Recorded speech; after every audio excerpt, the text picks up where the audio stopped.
મહેસાણાના કૃષિ મહોત્સવમાં તંત્રનું કારસ્તાન, ખાલી ખુરશીઓ ભરવા વિદ્યાર્થીઓ બેસાડ્યા હતા। ખેરાલુ તાલુકાના હિરવાણી ગામે મહોત્સવ હતો। ખેડૂતો નહીં આવતા વિદ્યાર્થીઓને બેસાડી દેવામાં આવ્યા હતા। એમએલએ સરદાર ચૌધરીના આગેવાનીમાં આ કાર્યક્રમ યોજાયો હતો। પ્રાંત અધિકારી, મામલતદાર, ટીડીઓ પણ હાજર રહ્યા હતા। એપીએમસી ચેરમેન, તાલુકા પંચાયતના પ્રમુખ પણ હાજર રહ્યા હતા। ખેતીવાડી વિભાગના અધિકારીઓ પણ હાજર રહ્યા હતા।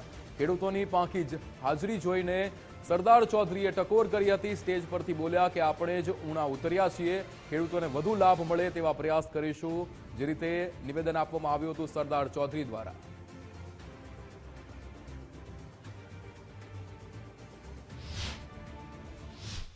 સરકાર આ કૃષિ મહોત્સવનું આયોજન કરે છે, પણ એમાં ક્યાંક આપણે ઊણા ઉતર્યા છીએ।